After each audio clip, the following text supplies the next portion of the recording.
하나님 말씀 시편 119편 169절에서 176절 말씀입니다. 교독하도록 합니다. 169절 말씀 제가 먼저 받들어 봉독드립니다. 여호와여, 나의 부르짖음이 주의 앞에 이르게 하시고 주의 말씀대로 나를 깨닫게 하소서.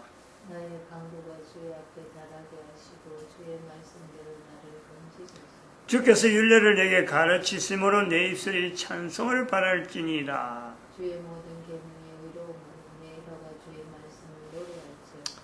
내가 주의 법도를 택하여 싸우니 주의 손이 항상 나의 도움이 되게 하소서. 여호와여, 내가 주의 구원을 사모하였사오니 주의 법을 즐거워합니다. 내 혼을 살게 하소서. 그래 하시면 주를 찬송하리라. 주의 규례가 나를 돕게 하소서. 이른 양같이 내가 유리하오니 주의 종을 찾으소서. 내가 주의 계명을 잊지 아니하노니. 아멘. 시편 119편 171절이죠. 주께서 율례를 내게 가르치심으로, 주께서 율례를 내게 가르치신다. 주라면은 지금 이 본문에서 보면은 하나님이신데 내게 가르친다. 그리고 내 입술이 찬송한다. 171절 119편 171절 주께서 율례를 내게 가르치심으로. 이거 하나님 앞에 직접 가정교사 한다는 거 아닙니까? 하나님이 가정교사를 지금 해서 가르친다. 그런데 이제 그 가르침을 받은 자가 입술에 찬송이 넘친다. 그리고 그러면서 계속해서 176절 보니까 이런 양같이 내가 유리한다. 이런 양같이 유리한다. 항상 잊어버리고 있다는 거죠. 내가 이런 양같이 목자의 입장에서 양을 찾아보면 그렇죠. 그 양이 진짜 갈 때 안 갈 때 모르고 아무 데나 가는 거예요. 근데 그 모습으로 내라는 거예요.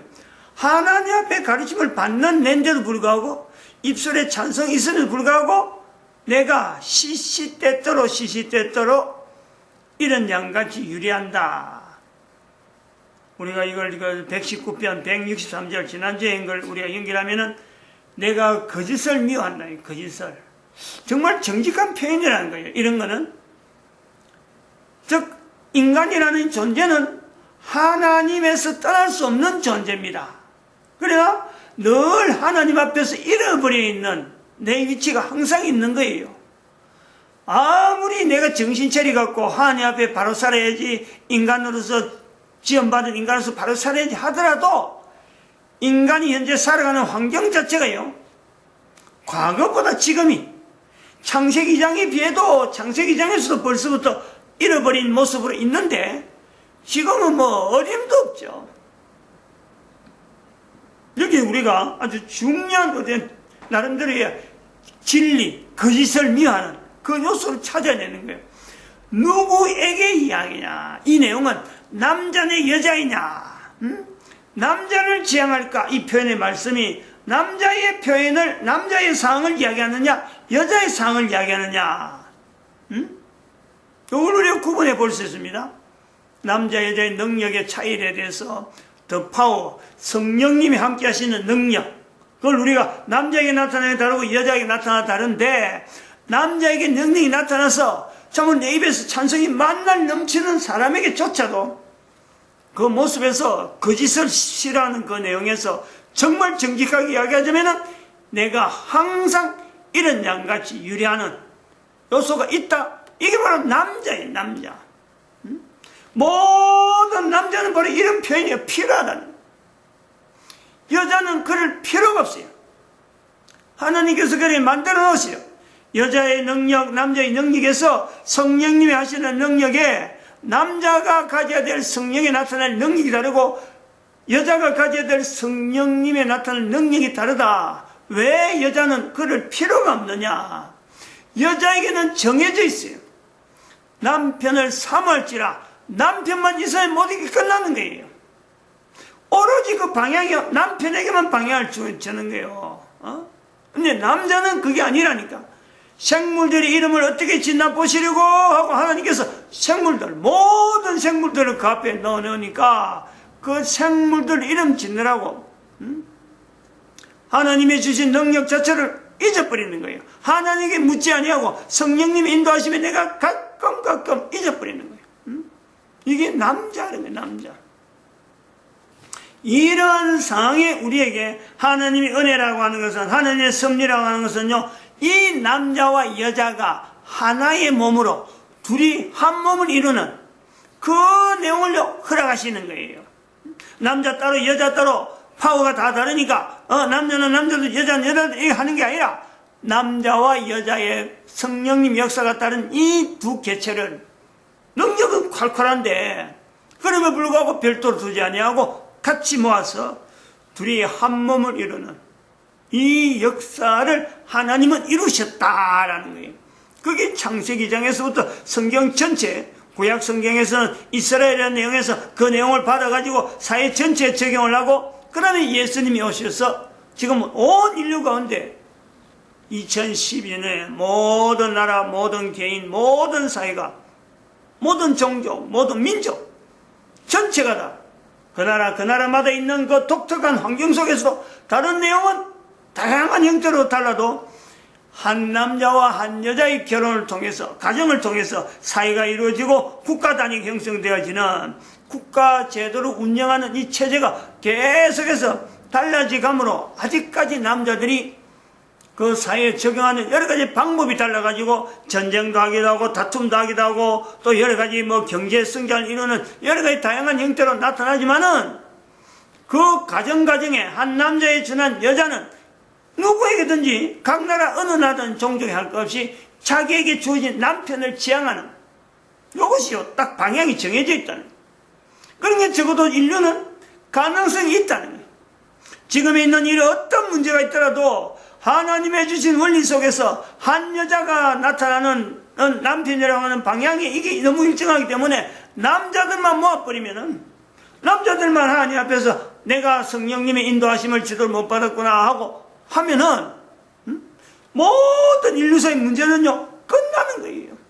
해결점이 있다는 거예요. 해결점이 없는 내용이 아니라 해결점이 있다 이거예요. 이런 내용에 거짓을 미워한다 하는 거예요. 거짓을 미워하는 10편 119편 지난주간에 164절 말씀, 내가 거짓을 미워한다 하는 말씀에 또 마지막 절에 우리는 111절 말씀 보니까 내가 이런 양같이 내가 유리한다. 이런 양. 목동들의 입장에서 이런 양을 찾아본 느낌을 아는 사람들이 이런 표현을 할 수 있다 이래 보는 거죠. 이걸 오늘 시대에, 우리 시대에 한번 비춰보는 거예요. 인간에게 있는 능력, 특히 남자에게 능력, 여자에게 능력, 이게 능력이 틀리는데 이것을 오늘 우리 시대에 한번 비춰볼 수 있는 하나의 이렇게 실타래에서는 한번 해보는 거죠. 오늘 요 칠판을 좀 쓸까 합니다. 뭐냐 그러니까 남자의 능력, 여자의 능력, 더 파워, 하나님의 주시는 성령의 능력의 그 통로가 다른데 어떤 이론을 하나 말하려고 그래요. 제가 나름대로 이름을 붙인 이론입니다. 이게 뭐냐면 세 여자의 이론입니다. 세 여자의 이론. 세 여자의 아니고 그냥 세 여자 이론 이래야 돼요. 세 여자 이론이라고 이름을 붙여보는데 가설이죠. 가설이기도 합니다만 그러나 전혀 근거 없는 내용이 아니고 반론적이다. 어떤 대상을 두고 반론하는 거죠.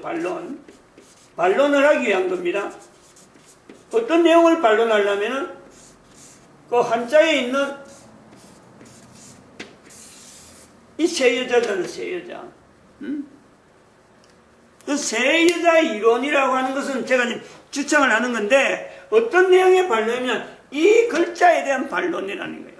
여기 세 여자가 있는데 이 한자죠. 한자잖아요.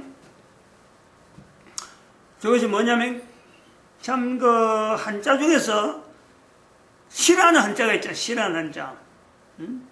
여러 가지 있어요. 근데 그 싫어하는 한자 중에서 다양한 내용이 많이 있습니다. 욕도 있으니까 얼마나 많이 있겠어요. 그러나 우리가 생활 속에서 가장 편하게 쓰고 있는 단어인데도 쓰기 싫어하는 단어, 이게 간사할 간자. 간사할 간 이래 됩니다.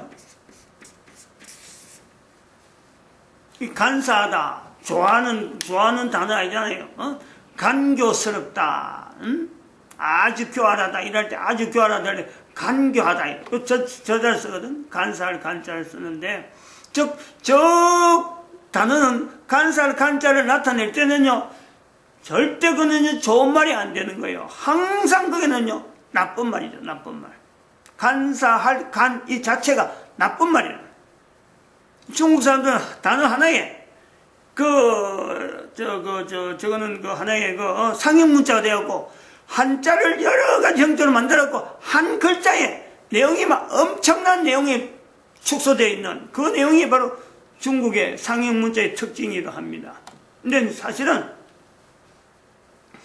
이 중국의 이 상형 문자 이 내용을 통해서 이 간자가 간사할 간자가 되어지는 이 어떤 배경을 우리가 잘못 어떻게 우리가 적용하고 있다. 우리는 중국의 문화에 조금만 언저리가 있다 보니까 중국의 어마어마한 문화 자체를 우리는 어떻게 보면 고스란히 받아들일 수밖에 없는 우리가 그 문화가 그 문화 잘못됐어. 우리의 문화는 이런 게 다고 나는 어찌를 못합니다. 그냥 중국에 저런 한자가 있으면은 그냥 그대로 한자 자체가 왜 저렇게 형성되었지 자체를 우리는 따지고 들이지 못하고 그래서 반론을 못하고 그대로 받아들이는.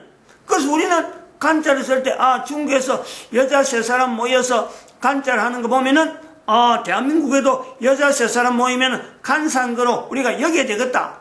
저 어릴 때 그래 배운 거예요. 학교에서 그래 가르쳤어요.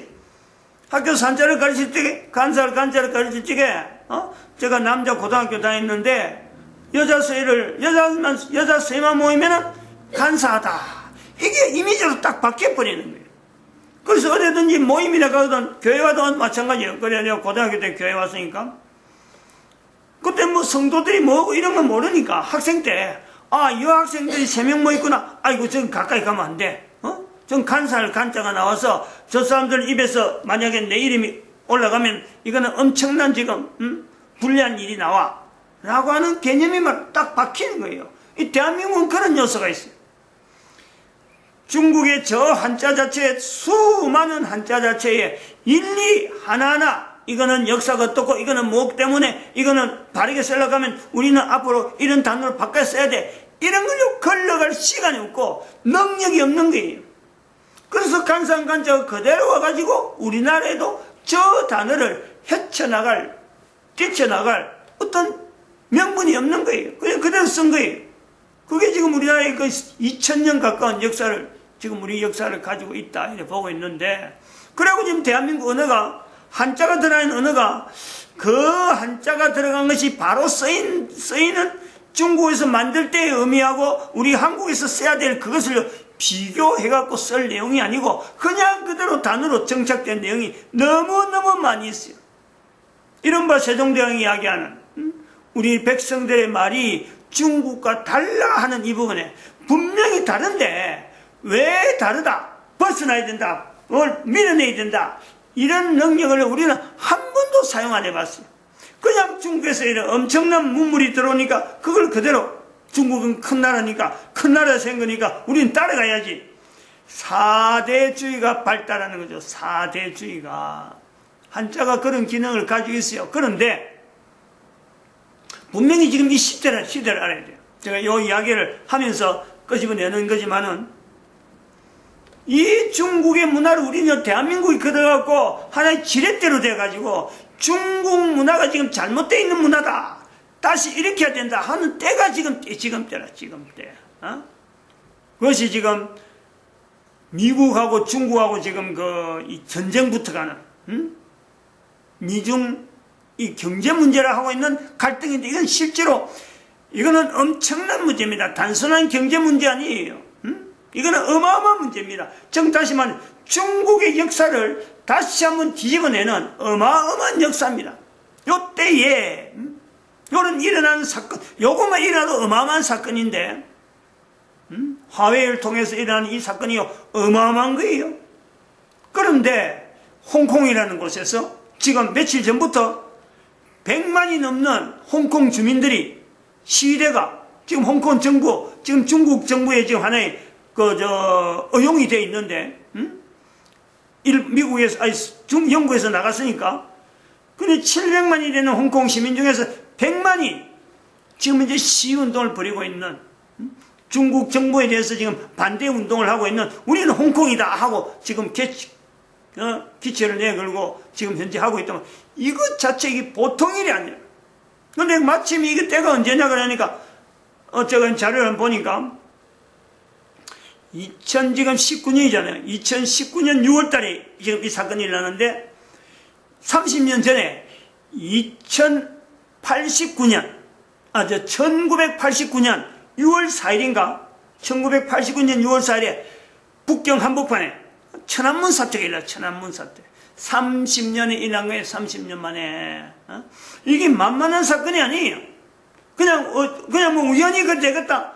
아닙니다, 이거는. 엄청난 사건입니다. 이때를 우리 한국은 바로 중국을 하여금 지금 중국을 나름대로 우리 한국이 원하는 쪽으로 지금 반대 의견을 내세울 수 있는 이게 절호의 찬스라, 절호의 찬스. 근데 우리 대한민국의 지금 문재인 대통령은 중국의 쩔쩔매는 위치에서 지금 현재 있단 말이에요. 요거 하나의 기회라는 것을 우리가 점지해 두고 요 내용을 한번 들어가려는 거예요. 새 여자 이론이다, 새 여자 이론. 이 간자가 되어지는 이 상황 자체를 보면은 또 마치 이런 내용이에요, 지금. 중국에 있는, 중국의 상형 문자는 그렇죠.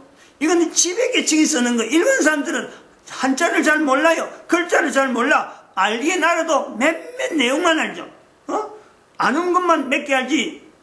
문자를 안다는 것은, 중국 사람들이 문자를 안다는 것은 우리나라 한글 문명률보다 훨씬 높으니까 모르는 사람이 훨씬 많아요. 그러므로 중국에서 한자가 나온다 만나면요, 이거는 전체가 다 사용하는 사람들이 제한되어 있는데 지배계층이죠, 지배계층. 그리고 이 지배계층은 정치를 하는, 통치를 하는 통치자들이 쓰는 것이 이바로 상형 문자란 말이에요. 자기들이 즐겨 쓰면서 자기들이 문자를 만들어갖고 요렇게 탁 하면 그걸 알아듣는 백성들이 그렇는가 해서 그걸 받아들여갖고 퍼지는 거예요. 그런 식으로 사용된 것이 중국의 한자입니다.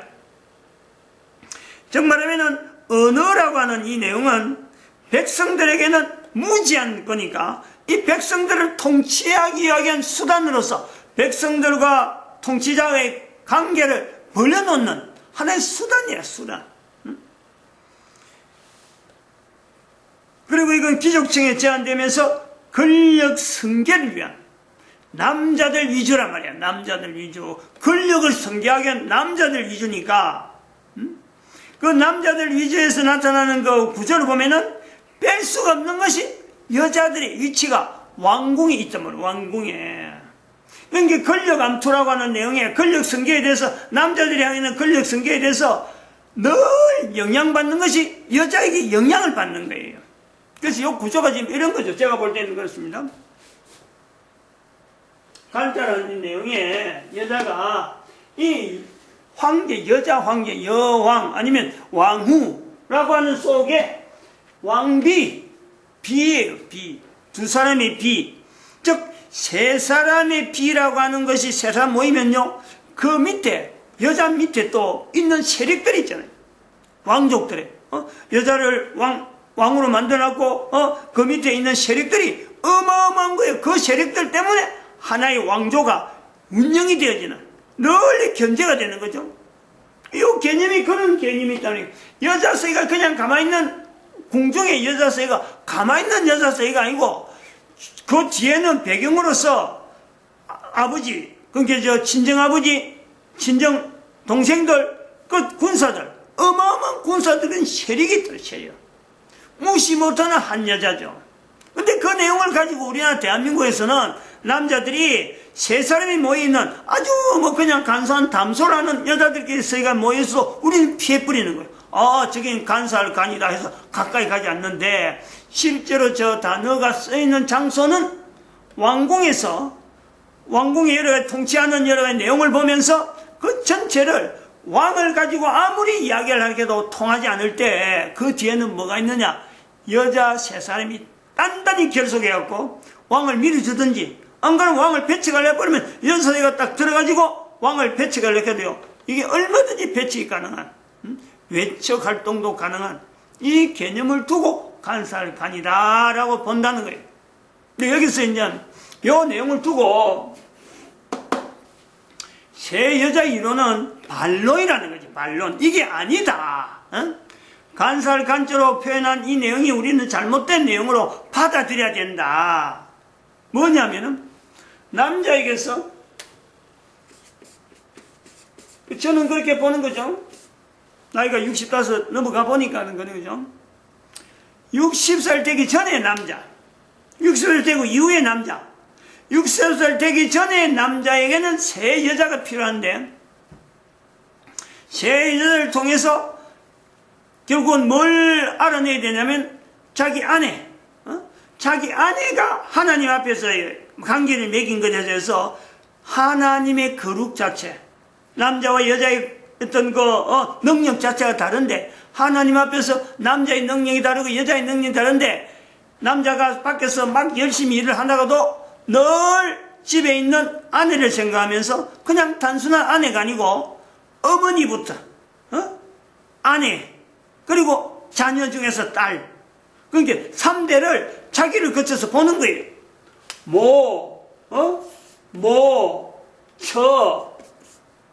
그리고 딸, 이렇게 세 여자를 같이 비교하면서 비춰보면서 하나님께서 결혼이라는 내용을 통해서 왜 아내와 결혼해서 왜 가정을 가져야 되는 이 내용을 항상 중심을 가져야 된다. 아내는 남편을 위해서 지향해서 하나의 중심을 가지고 있는가 하면은, 남자는 아내를 바라보는 그 관점이 엄마와 아내 그리고 딸, 이 세 연계를 통해서 하나님께서 아내의 위치가 어떤가 하는 것에 대해서 중심을, 하나님이 가정을 주신 것에 대해서 이 중심을 남자는요 늘 견질해야 된다. 이 내용을 이론을 가지고 있다는 거죠. 60살 이전에는 그렇고 60살 이후가 되면은, 이제는 남자가 60살이 넘어버리면, 60살가 지난다 그러면은 세 여자에게서, 남자가 세 여자에게서 도움을 받으면요 어떤 일이든지 하나님의 하시는 일에 나타낼 어떤 사역, 실적 자체가 분명히 있다 이거예요. 그러니까 세 여자에게서 하나님을 믿는 세 여자에게서 도움을 받을 수 있는 환경에 남자가 들어갈 수 있도록 60살 이후에는요 이걸 예를 써야 되는 거죠. 이 세 여자 이론의 한 일부분이란 말이에요. 왜 이런 내용을 이야기하느냐?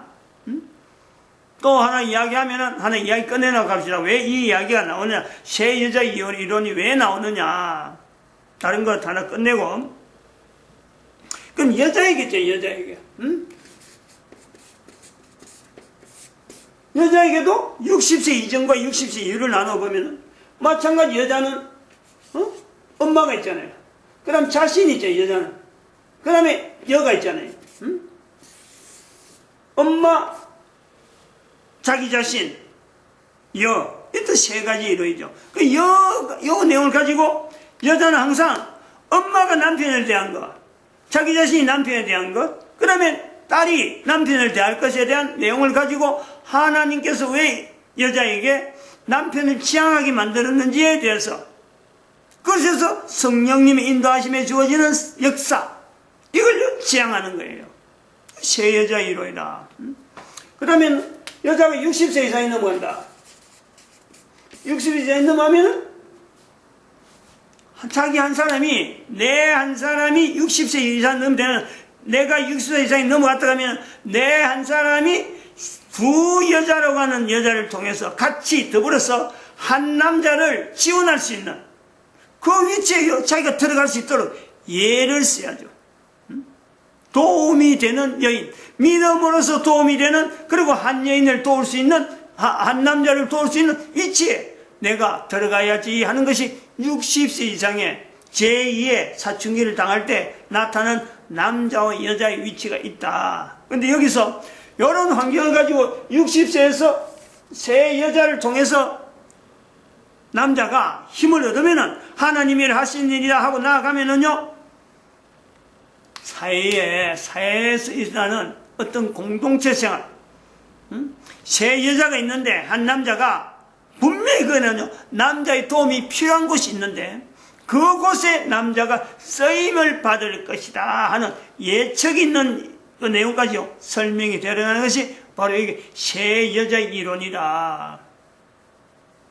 오늘 여기까지 하고 다음 주는 이제 요 근거, 왜 이런 이론이 나왔었고 성경적인 내용은 어떻게 되어 있고, 그리고 요 내용이 어떤 형태로 실질적으로 우리 사이에 어떤 그 설화나 이런 내용이 어떻게 남아 있는가, 이 내용을 한번 이야기한. 그러니까 가설이긴 가설인데 전혀 근거 없는 내용은 아니다, 이런 내용입니다. 마치겠습니다. 기도드립니다. 할렐루야.